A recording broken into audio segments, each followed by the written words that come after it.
بسم الله الرحمن الرحيم والحمد لله رب العالمين وصلى الله وسلم على سيدنا محمد النبي الأمي وعلى آله وأصحابه أجمعين. اللهم علمنا ما ينفعنا وانفعنا بما علمتنا وزدنا علما نافعا يا كريم. أما بعد، فنكمل في دروسنا من كتاب نور الإيضاح للشيخ الشرنبلالي رحمه الله. فنكمل في بيان شروط صحة التيمم. Nous continuons dans notre cours du livre Nurul Idah du Cheikh Shurunbulali rahimahullah. Nous sommes arrivés où nous continuons plutôt dans le chapitre des conditions de validité du tayammum. فوصلنا إلى قوله وخوف فوت صلاة جنازة أو عيد ولو بناء فيهما.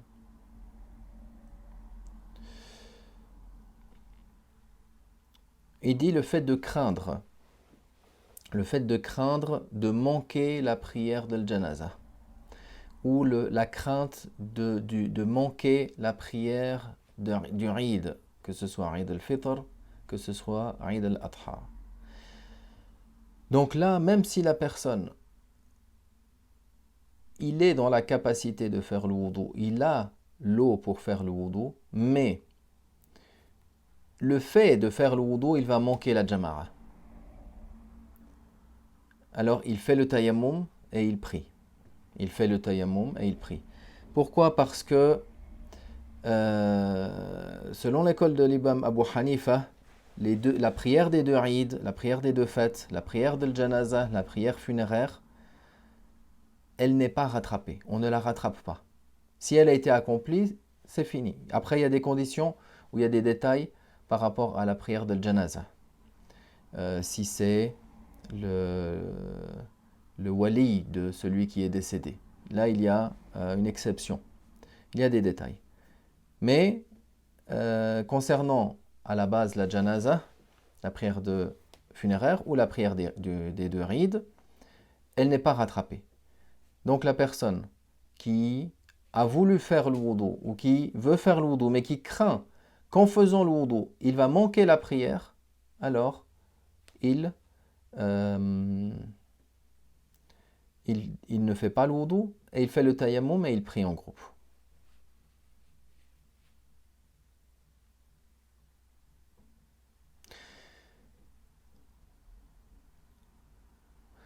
وَلَوْ بِنَاءً فِيهِمَا, même si il a complété la prière. Par exemple, il était dans la prière et il y a eu la survenue du hadath. La prière était annulée malgré lui. Alors il fait le tayammum et il complète sa prière. Il fait le tayammum, il revient, il complète sa prière derrière l'imam. وَلَيْسَ مِنَ الْعُذْرِ خَوْفُ فَوْتِ الْجُمُعَةِ وَالْوَقْتِ. Alors maintenant, quand il parle de ses excuses, il a parlé de l'Eid, des deux Eid, il a parlé de la janaza, la prière funéraire, mais il n'a pas dit que c'est une excuse la crainte de manquer la Jumu'ah ou la prière du temps, la prière de Dhuhr, la prière de l'Asr. Si la personne a négligé et il a délaissé de sorte que s'il fait le wudu, la prière du temps sort, il doit la faire, il doit faire la purification et il commet un péché par cela, par le fait d'avoir délaissé sans excuse la prière sortir de son temps.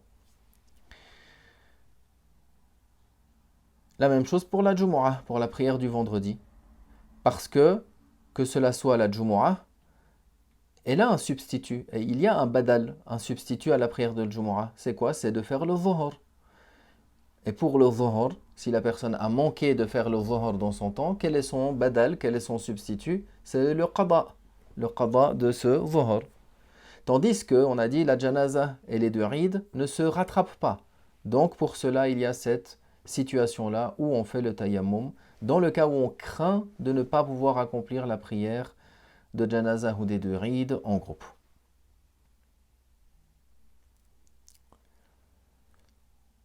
الثالث, la troisième des conditions de validité du tayammum. أن يكون التيمم بطاهر من جنس الأرض كالتراب والحجر والرمل والحطب والفضة والذهب. لا الخطب والفضة والذهب. Alors il a dit que parmi les conditions, c'est avec quoi on va faire cette lustration pulvérale, avec quoi on va faire ce tayammum. Alors il a dit tout ce qui est de la nature du sol, tout ce qui est considéré comme étant de la nature du sol. Ça appartient à un élément de la terre, du sol, de la terre dans le sens du sol. Alors il donne des exemples. La terre par exemple, la pierre, le sable, mais pas le bois, ni l'or ou l'argent métal. Donc la pierre, ça rentre, pour la pierre par exemple, ça rentre dans le marbre. Si la personne il a une pierre, un morceau de marbre, alors c'est valable. Si la personne il a une pierre, même si elle n'est pas poussiéreuse, c'est valable.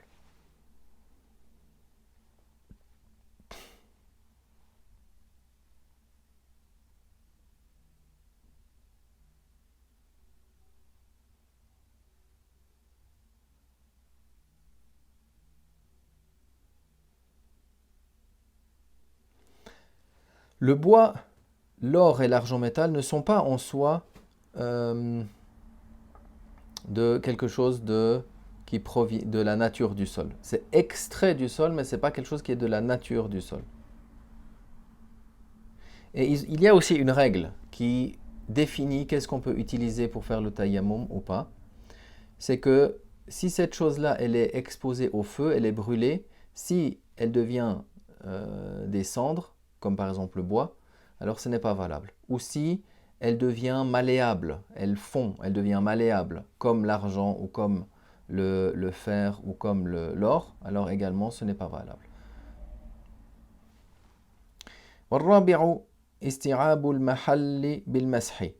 La quatrième, c'est qu'il faut frotter tous les membres dans sa totalité. Tout l'endroit qui doit être essuyé, le visage, les mains jusqu'au coude, entièrement doit être frotté. والخامس أن يمسح بجميع اليد أو بأكثرها حتى لو مسح بأصبعين لا يجوز ولو كرر حتى استوعب بخلاف مسح الرأس يعني في الوضوء.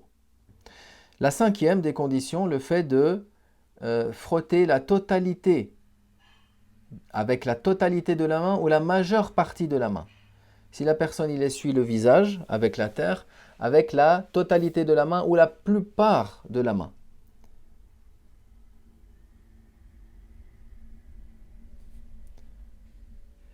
Mais si il ne fait qu'avec deux doigts, par exemple il essuie sur la pierre ou il tapote sur la terre avec deux doigts, et après il fait avec deux doigts le visage, par exemple, alors ce n'est pas valable.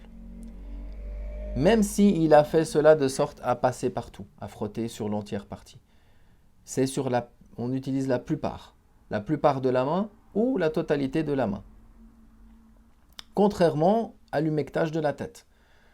C'est-à-dire si l'humectage de la tête, il a utilisé deux doigts, alors là ils ont parlé dans cela. Mais c'est-à-dire dans le wudu, l'humectage de la tête dans le wudu. On avait vu la sunna pour le wudu de lever le pouce et l'index pour essuyer avec les trois doigts, la paume et les trois doigts, en avant, en arrière, puis de garder ces deux doigts pour faire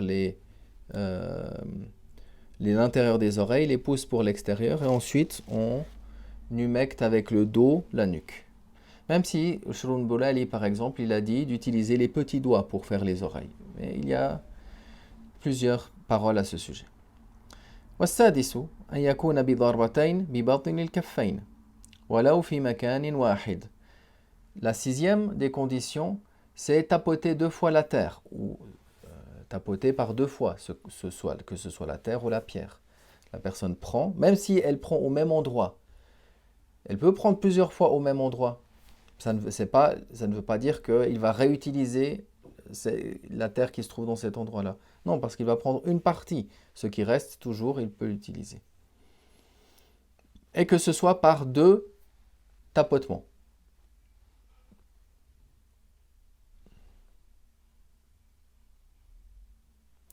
ويقوم مقام الضربتين إصابة التراب بجسده إذا مسحه بنية التيمم.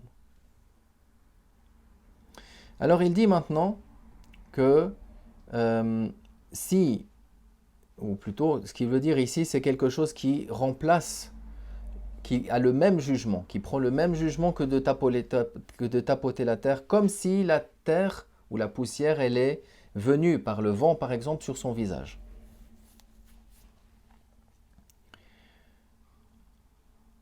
Alors qu'est-ce qu'il va faire? Il va essuyer avec l'intention de la purification.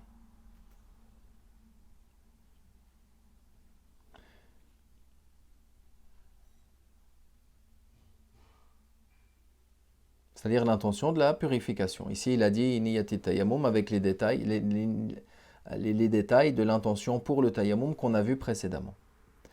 والسابع انقطاع ما ينافيه من حيض أو نفاس أو حدث. Et également, comme on l'a cité précédemment, dans le wudu et dans le ghusl, l'interruption, c'est la septième, l'interruption de tout ce qui constitue un empêchement, c'est-à-dire de la validité. Comme on a vu pour le wudu ou le ghusl, la femme qui est en état de menstru, ou de lochi, ou la personne qui a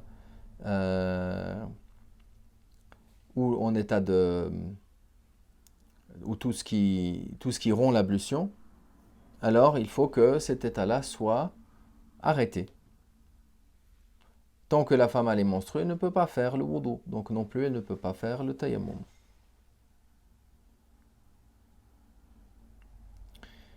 C'est-à-dire ici, le tayammum, comme on a vu pour le wudu, c'est-à-dire que ce tayammum-là, il ne peut pas lever l'état de hadath, vu que la personne elle est toujours en état de hadath. Après, si la femme elle a un sang de maladie, qui n'est pas un sang de menstru, si la personne il a un sang d'une blessure qui coule toujours, il y a des détails qui vont être cités plus tard. الثامن زوال ما يمنع المسح على البشرة كشمع وشحم.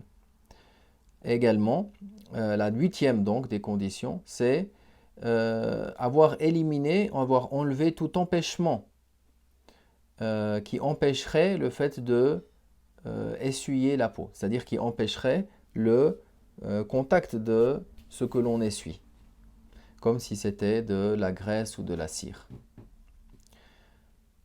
وسببه, les causes, c'est-à-dire les causes qui rendent permises le tayammum, وشروط وجوبه, et les conditions d'obligation, كما ذكر في الوضوء, c'est-à-dire que les conditions, les causes que l'on a citées dans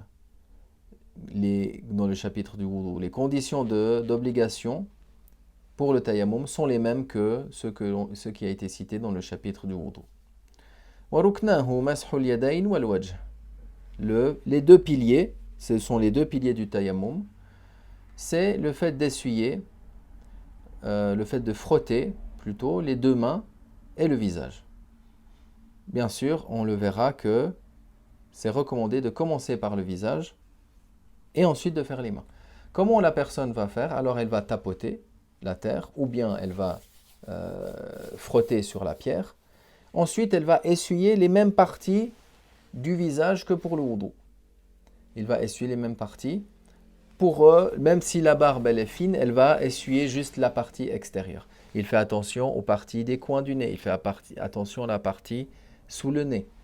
Mais également, il va passer ici, ces endroits où l'eau doit parvenir. Également, il va faire attention à ce que ces endroits soient frottés avec la terre ou lorsqu'il a frotté la pierre. Ensuite, il fait les mains, comme on le reverra dans le chapitre dans les chapitres suivants, des sunan et ainsi de suite. Il va prendre une deuxième fois, tapoter une deuxième fois la terre, puis il va, avec l'intérieur de la paume, quand il aura tapoté sur ces deux, l'intérieur de la paume gauche, il va passer sur l'extérieur droite. Après, bien sûr, la manche, on suppose qu'elle est relevée, évidemment, jusqu'au coude. Et après, il tourne. Et après, avec la paume, il sort et il utilise l'intérieur du pouce pour l'extérieur du pouce ici. L'intérieur, ici où où on a tapoté, n'a pas encore été utilisé. On fait la même chose en passant ici jusqu'au coude, on dépasse et après on tourne et on fait avec l'intérieur la paume et on finit avec l'extérieur et on peut également, comme on le verra, entrecroiser les doigts. Par cela, on aura fini le tayammum. Walhamdulillah wa sallallahu wa sallam ala rasulillah.